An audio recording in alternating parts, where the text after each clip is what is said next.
சில பேருக்கு சில டவுட் இருக்கு. அதாவது சப்பாத்தி சாப்பிட்டா ஹார்ட் டிசீஸ் வராது, இல்லைன்னா சுகர் வராது. ஆனால் ரைஸ் சாப்பிட்டா தான் சுகர் வரும், இல்லைன்னா ஹார்ட் டிசீஸ் வரும் அப்படின்னுட்டு. அப்படிலாம் கிடையாது. ரைஸுக்கும் கோதுமைக்கும் என்ன வித்தியாசம்? பெரிய வித்தியாசம்லாம் ஒன்றும் இல்லை. இதில் 70% கார்போஹைட்ரேட் இருக்கு, அதுலேயும் 70% கார்போஹைட்ரேட் இருக்கு. ஸோ சுகரை பொறுத்த வரைக்கும் ரெண்டுமே சுகர் கண்டென்ட் ஒன்று தான். கலோரிஸ்ன்னு பார்த்தீங்கன்னா கிட்டத்தட்ட ஒன்று தான். ஆனால் ஏன் நம்ம வந்து சப்பாத்தியை வந்து அட்வைஸ் பண்ணுறோம் அப்படின்னா, நம்ம தமிழியன்ஸ், அதாவது இந்த சவுத்தர்ன் பார்ட் ஆஃப் த வேர்ல்டில் வந்து என்ன அப்படின்னா, நம்ம அதுக்கு அந்த டேஸ்ட்டுக்கு நம்ம சாப்பிட்டதில்லை. ஸோ அதனால நம்ம வந்து அதை கம்மி பண்ணிக்குவோம் அப்படிங்கிற ஒரு ரீசன் தான் ஒன்று. அதே ரைஸில் நம்ம அதிகமாக சாப்பிடுவோம், ஸோ நம்ம கண்ட்ரோல் இருக்காது. ஸோ இது ஒரு ரீசன், பட் இது ஒரு சின்ன ரீசன்.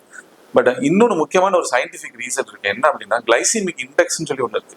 கிளைசிமிக் இண்டெக்ஸ் அப்படின்னா, நம்ம ஒரு உணவை உள்ள எடுத்ததுக்கு அப்புறம் அது எவ்வளோ ஃபாஸ்டா அதோடைய சுகர் பிளட்ல ஏறுது, எவ்வளவு ஃபாஸ்டா அது இறங்குது அப்படிங்கிறது தான் கிளைசிமிக் இண்டெக்ஸ். இப்போ உதாரணமாக குளுக்கோஸ்க்கு எடுத்துக்கிட்டீங்கன்னா கிளைசிமிக் இண்டெக்ஸ் வந்து 100. அதே இதை ரைஸுக்கு எடுத்துக்கிட்டிங்கன்னா 70. அதே இதை கோதுமைக்கு எடுத்துக்கிட்டா 40. அப்போ 100ங்கும் போது என்ன ஆகுனா டக்குன்னு மேலே சுகர் ஏறி உடனே இறங்கிரும்.